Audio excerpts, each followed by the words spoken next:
नमस्कार साथियों, आदिशंकर एकेडमी के ऑनलाइन प्लेटफॉर्म पर एक बार फिर से आप सबका बहुत बहुत स्वागत है।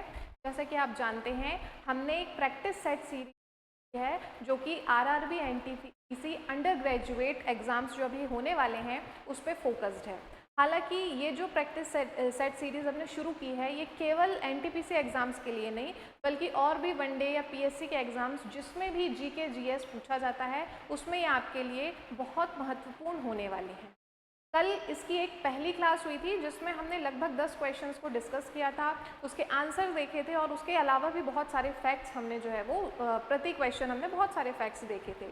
तो आशा है कि आपने वो फैक्ट्स नोट कर लिए होंगे और सिर्फ कॉपी में नोट नहीं किए होंगे, आपने उसे याद भी कर लिया होगा। तो आज की क्लास में भी हम वैसे ही कुछ क्वेश्चंस आपके सामने लेके पेश हुए हैं। तो चलते हैं हम अपने पहले क्वेश्चन की तरफ। हमारा पहला क्वेश्चन बोल रहा है, भारत में प्रति टन किलोमीटर ऊर्जा खपत के संबंध में कौन सी परिवहन प्रणाली सर्वाधिक कुशल है ना। मतलब इसका क्या है, सबसे पहले तो इसका मतलब समझिए। प्रति टन किलोमीटर ऊर्जा खपत, इसका क्या मतलब है? इसका मतलब है कि अगर हमको 1 टन सामान को 1 किलोमीटर में ले जाना है तो उसमें से ये 4 ऑप्शन दिए हैं, इनमें से सबसे किफ़ायती जो है वो मोड ऑफ ट्रांसपोर्टेशन कौन सा होगा। ऑप्शन देखेंगे, ऑप्शन है आपका रेल मार्ग, अंतर्देशीय जल मार्ग, वायु मार्ग और सड़क मार्ग। तो दोस्तों इसका जो सही आंसर होने वाला है वो है आपका सेकेंड, अर्थात अंतर्देशीय जलमार्ग। ठीक है, अब इसके बारे में देखते हैं। अंतर्देशीय जलमार्ग मतलब क्या होता है? तो इनलैंड वाटरवेज इसको कहा जाता है। इसका मतलब कि भाई आंतरिक भागों में जो नदियों, नहरों आदि के द्वारा जो एक जल मार्ग का निर्माण किया जाता है ट्रांसपोर्टेशन करने के लिए, है ना, शिपिंग के लिए, ट्रांसपोर्टेशन के लिए, वो है आपका अंतर्देशीय जलमार्ग। तो अब हम बात करते हैं कि ये सबसे किफ़ायती क्यों है, बाकी मोड ऑफ ट्रांसपोर्टेशन से ये ज़्यादा किफ़ायती क्यों है? क्योंकि इसमें आप समझो कि जब पानी के ऊपर जहाज़ चलता है तो घर्षण जो है वो बाकी के कंपैरिजन में घर्षण काफ़ी कम होता है, और जितना कम घर्षण होगा, जितना कम फ्रिक्शन होगा, उतनी ही कम जो है वो एनर्जी लगेगी आगे मूव करने में। ठीक है, तो अगर हम इसको कंपेयर करके देखते हैं सड़क मार्ग और जल मार्ग को, तो अगर हम देखें कि भैया सड़क मार्ग से कोई ट्रांसपोर्टेशन, सपोज करो कि आपको 1 टन का जो है वो ट्रांसपोर्ट करना है, 1 टन माल है उसको आपको क्या करना है, ट्रांसपोर्ट करना है 1 लीटर डीजल, है ना, 1 लीटर डीजल में, 1 लीटर डीजल में। तो आपके सड़क मार्ग से जो है वो अगर वो लगभग 20 किलोमीटर तक जाएगा तो आपका ये जो जल मार्ग है, जल मार्ग से इतने ही सामान को जो है आपको इतने ही डीजल में कितने किलोमीटर तक जा सकता है, तो वो लगभग 70 से 100 किलोमीटर तक जा सकता है ना।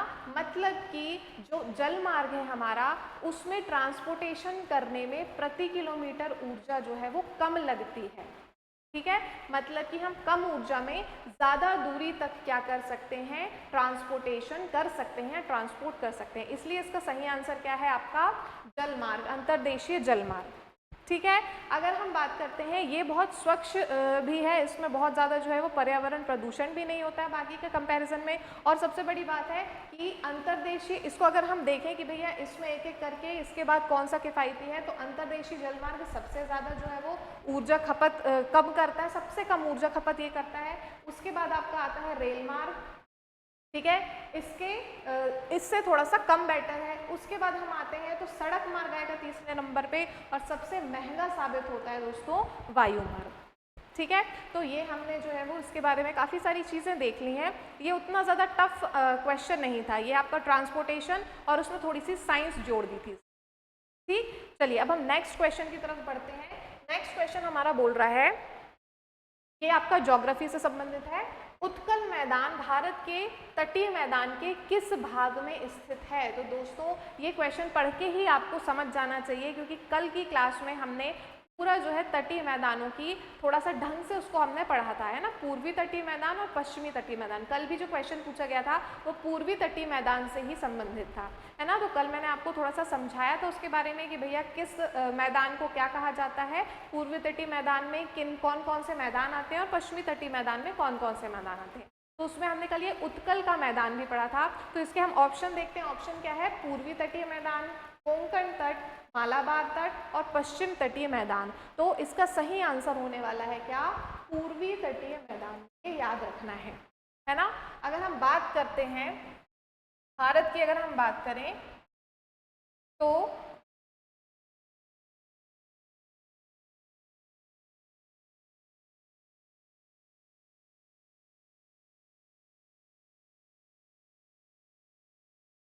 भारत की अगर हम बात करें तो ये जो उड़ीसा वाला एरिया है आपका, इसको मैं येलो से हाईलाइट करती हूँ। तो आपका उड़ीसा वाला एरिया है ना, ये तटीय मैदान को हम क्या कहते हैं? उत्कल मैदान। उत्कल मैदान, ठीक है। कल हमने इसको अच्छे से देखा था। तो उत्कल मैदान जो है वो पूर्वी तटीय मैदान का हिस्सा है और वो भी कहाँ पे फैला है? तो उड़ीसा में फैला है, ठीक है। अब बाकी की अगर हम बात करें कोंकण तट, तो कोंकण तट कल मैंने आपको बताया था कि भाई महाराष्ट्र से लेकर गोवा का जो तट है उसको क्या कहा जाता है? कोंकण तट। महाराष्ट्र से लेकर जो गोवा का तट है उसको कोंकण तट कहा जाता है।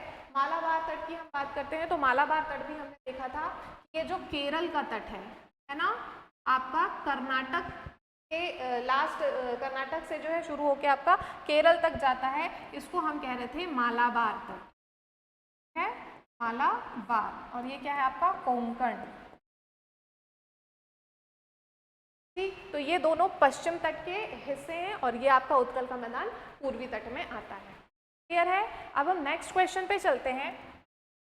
नेक्स्ट क्वेश्चन हमारा बोल रहा है, ये आपका कंप्यूटर से संबंधित है। मैंने आपको बताया कंप्यूटर के बहुत सारे क्वेश्चंस हमने कल भी देखे थे, आज भी हमने यहाँ पे कंप्यूटर को और MS पावर पॉइंट से ही पूछा गया था, ठीक है। अगर आप लोगों ने देखा हो तो हमने कल MS पावर पॉइंट का ही एक क्वेश्चन किया था, ठीक है। चलिए अब हम बात करते हैं MS पावर पॉइंट 365 में नई स्लाइड बनाने के लिए किस विधि का उपयोग नहीं। फिर से यहाँ हाईलाइट कर लीजिए, क्या पूछा है? नहीं। देखिए नेगेशन में बहुत सारे क्वेश्चंस पूछे जा रहे हैं जो नेगेटिव, मतलब कि कौन सा नहीं है, क्या हम यूज़ नहीं कर सकते हैं, है ना। तो नहीं वाले क्वेश्चंस बहुत पूछे जा रहे हैं और ये बच्चों को कंफ्यूज करते हैं क्योंकि प्रेशर में नहीं दिखता ही नहीं है ना। प्रेशर में नहीं गायब हो जाता है और हम उसको पॉजिटिव में लेके और सही आंसर उसका लगा के आ जाते हैं कि क्या है। तो नहीं आप पहले ही हाईलाइट जो है वो उसको देख लीजिए। अब हम इसमें देखते हैं ऑप्शन आपका है होम टैब पर न्यू स्लाइड पर क्लिक करना, Ctrl+M दबाना, स्लाइड सॉर्टर पैन में राइट क्लिक करना और न्यू स्लाइड को सिलेक्ट करना और Ctrl+N दबाना। सबसे पहले आपका क्वेश्चन क्या पूछा गया है कि MS पावर पॉइंट 365 में नई स्लाइड बनाना है, मतलब कि हमको न्यू स्लाइड तैयार करनी है, उसमें न्यू स्लाइड ऐड करना है। तो कौन सा हमको नहीं करना है? तो भाई न्यू स्लाइड जो है जहाँ जहाँ पर है वो तो आपका यूज हो ही जाएगा। जैसे कि होम टैब पर अगर आप न्यू स्लाइड क्लिक करोगे तो न्यू स्लाइड आ जाएगी। फिर स्लाइड सॉर्टर पैन में राइट क्लिक करने से न्यू स्लाइड को सिलेक्ट करोगे तो न्यू स्लाइड आ जाएगी। अब हमारे पास ऑप्शन क्या बचते हैं? Ctrl+M और Ctrl+N। तो बेटा इसमें याद रखना कि जो Ctrl+N है वो आपका न्यू स्लाइड ना क्रिएट करके न्यू प्रेजेंटेशन क्रिएट करता है, ठीक है। Ctrl+N क्या करता है? न्यू प्रेजेंटेशन, नया प्रेजेंटेशन ये बना देता है।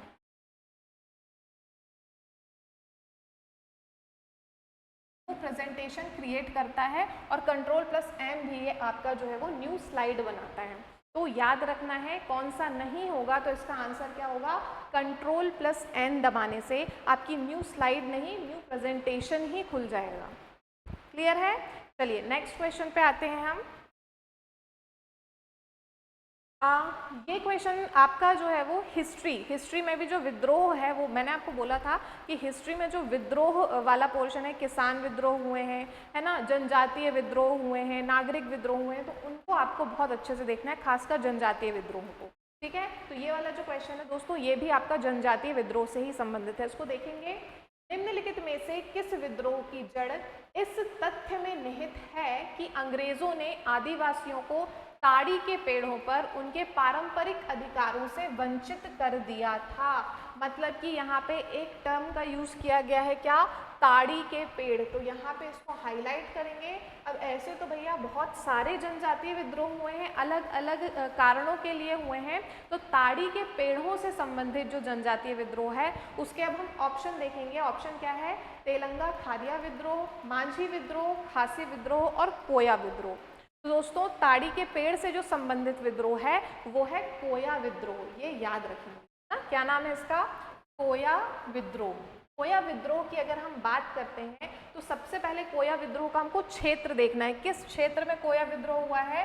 तो ये आपका जो वर्तमान में छत्तीसगढ़ है ना, छत्तीसगढ़, आपका उड़ीसा हो गया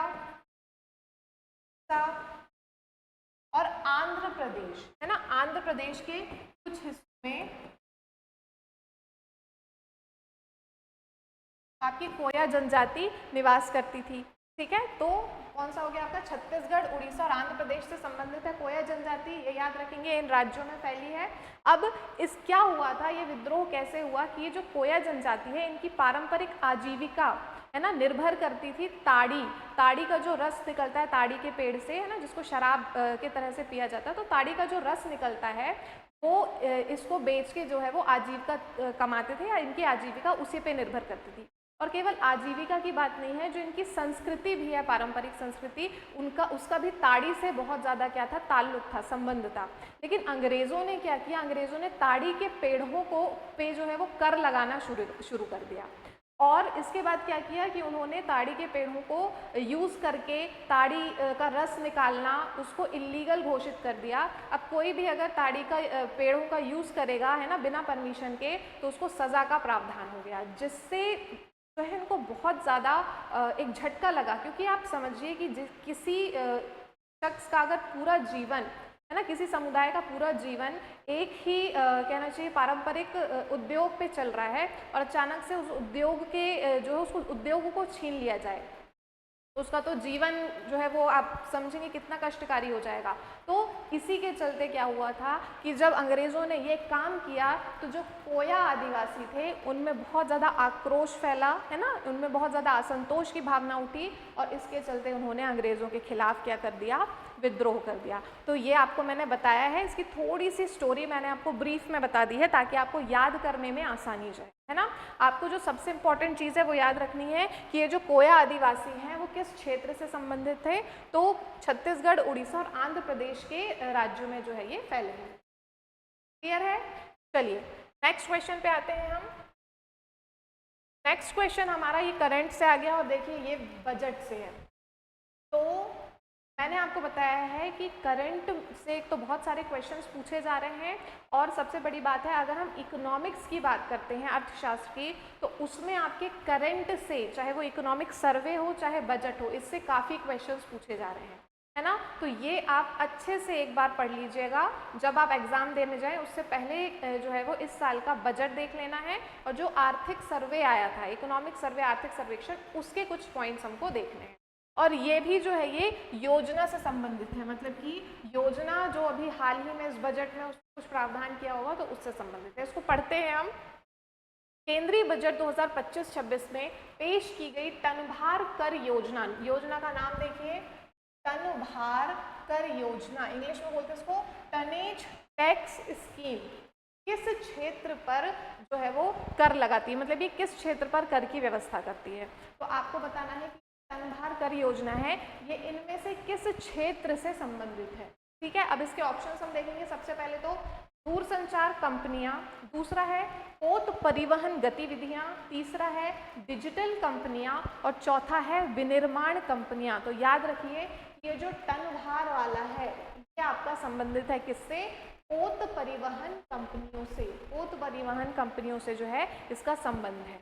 अब ये योजना क्या है इसको समझें। सबसे पहले तो ये जो नाम है योजना का, टनभार, टनभार क्या होता है, टनभार को हम समझने की कोशिश करते हैं। टनभार मतलब कि किसी जहाज में जितना भी सामान लदा हुआ है, जितना भी भार है, कुल भार उसका कितना है ना, उसको उसकी कितनी क्षमता या कितना भार उस पर है, उसको क्या कहते हैं, हम टनभार कहते हैं। तो ये जो योजना चलाई गई है दोस्तों, इसमें क्या बोला गया है कि जो शिपमेंट, सबसे पहले ये किससे संबंधित है, तो शिपमेंट उद्योग से, मतलब जहाज उद्योग से हम समझ सकते हैं, है ना, शिपमेंट उद्योग से संबंधित है। और इसमें क्या बोला गया था कि इसमें ये बोला गया है कि अब जहाज़ों पर जो कर लगेगा, ये वैकल्पिक कर व्यवस्था है, इसमें बोला गया है जहाज़ों पर जो कर लगेगा अब वो उनके एक्चुअल प्रॉफिट पे नहीं लगेगा कि उन्होंने सामान अपना जो है वो बेचकर, माल बेचकर कितना प्रॉफिट कमाया, उस पर कर ना लगकर उनके टन भार पर कर लगेगा कि भाई उन्होंने जो है वो कितने टन भार का सामान का ट्रांसपोर्टेशन किया।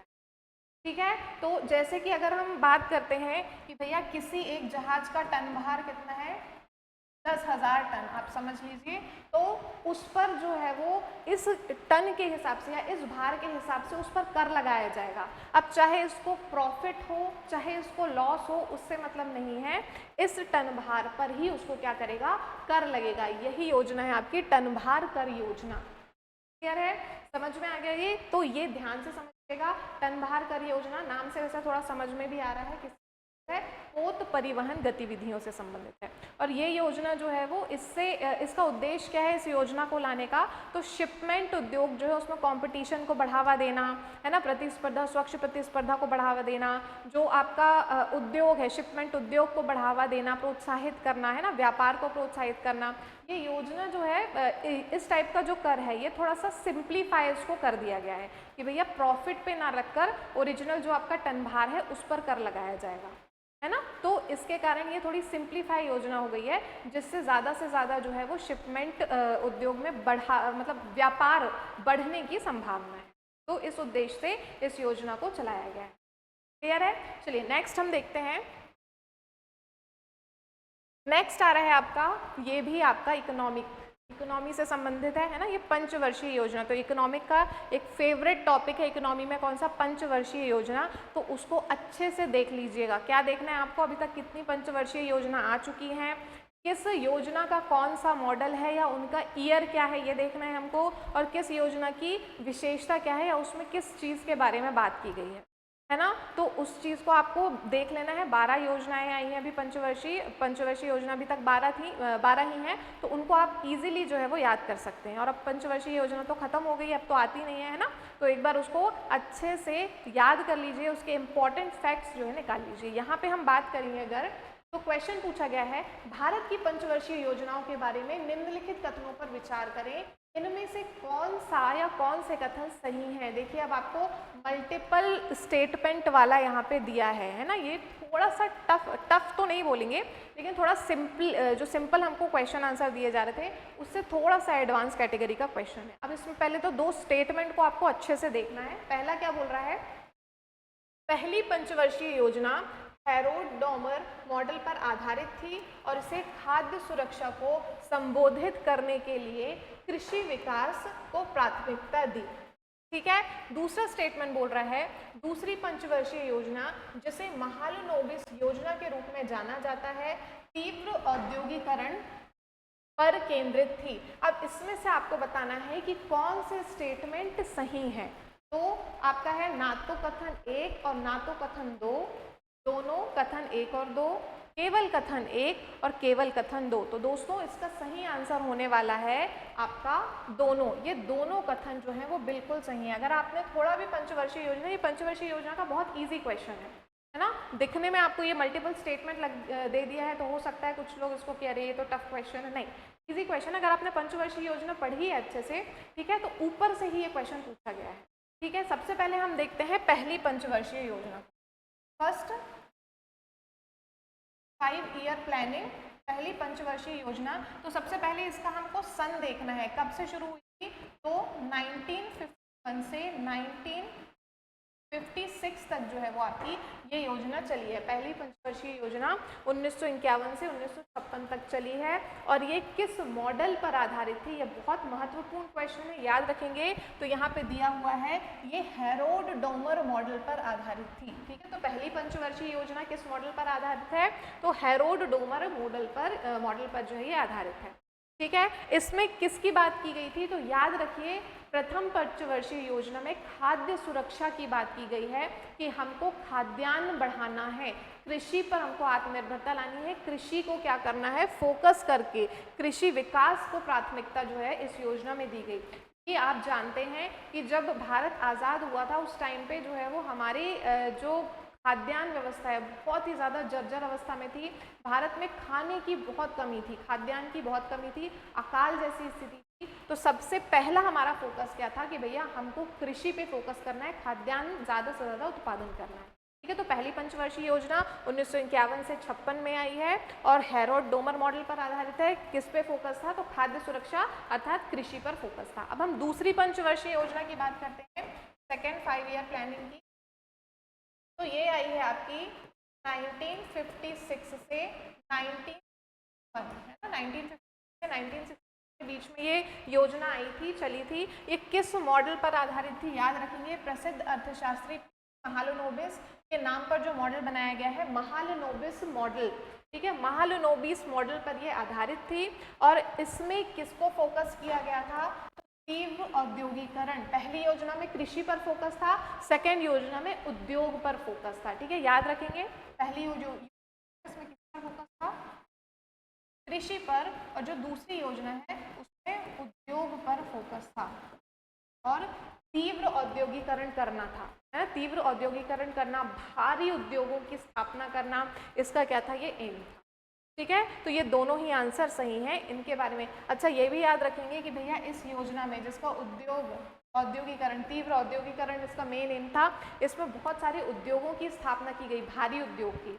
तो आप मुझे कमेंट में बताइए कि दूसरी पंचवर्षीय योजना में कौन कौन से उद्योग लगाए गए थे? क्या ये आप मुझे कमेंट सेक्शन में बताइएगा। चलिए नेक्स्ट हम चलते हैं।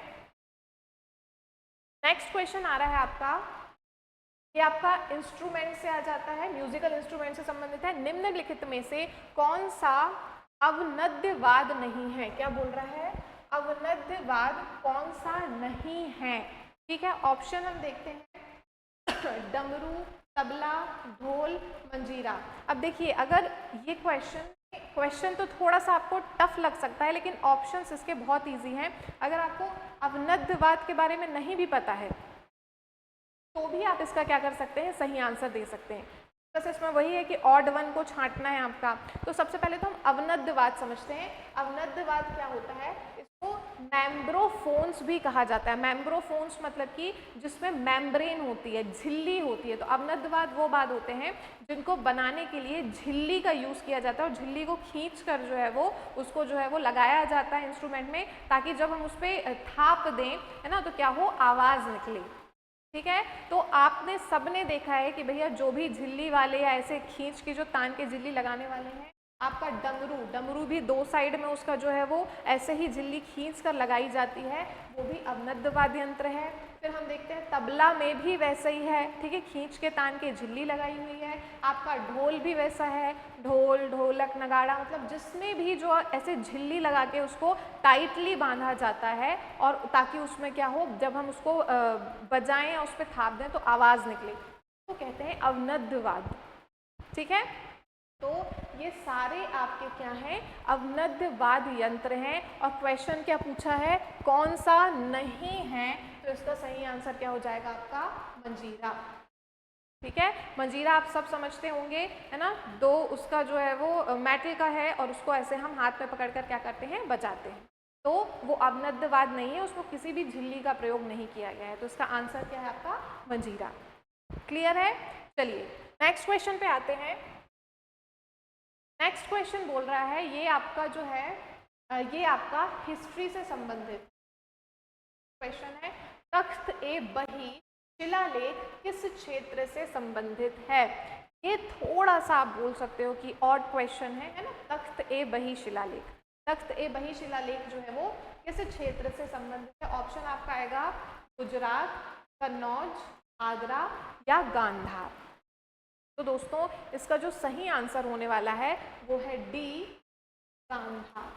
ठीक है, जो आपका तख्त ए बही शिलालेख है वो गांधार से संबंधित है। अब हम इसकी बात करते हैं, तो तख्त ए बही शिलालेख जो है वो आप बोल सकते हैं कि ये एक बहुत ही इम्पॉर्टेंट, अब ये क्या हो गई है? यूनेस्को की वर्ल्ड हेरिटेज साइट बन गई है। ठीक है, यूनेस्को की वर्ल्ड हेरिटेज साइट में इसको 1980 में शामिल किया गया था। इसको संरक्षित जो है विरासत घोषित किया गया है। अब ये है क्या? ये किस धर्म से संबंधित है? तो ये आपका याद रखना, ये बौद्ध धर्म से संबंधित है, कौन से धर्म से संबंधित है? बौद्ध धर्म से संबंधित है। याद रखेंगे हम, ये क्वेश्चन इंपॉर्टेंट है।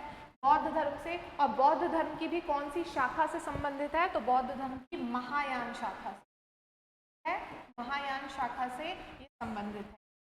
ये जो है आपका कहना चाहिए कि अब तो खंडहर जैसा हो गया है, लेकिन इसमें बहुत सारे चीज़ों की व्याख्या या बहुत सारे जो है वो चीज़ों का वर्णन किया गया है, शिलालेख के रूप में जो है ये संरक्षित है। इसमें उस टाइम के, मतलब आप इसको ऐसे समझिए कि पहली शताब्दी ईसा पूर्व से लेकर और तीसरी शताब्दी ईस्वी तक के इसमें जो है वो सारे उस टाइम के समाज, उस टाइम का जो भी शासन व्यवस्था जैसा जो भी था उसके बारे में वहाँ पे वर्णन किया गया है ना। तो बहुत सारी जानकारियाँ इससे मिलती हैं। किस भाषा में है ये? तो ये आपका जो है वो संस्कृत भाषा, संस्कृत और प्राकृत भाषा में है। संस्कृत और प्राकृत भाषा में है।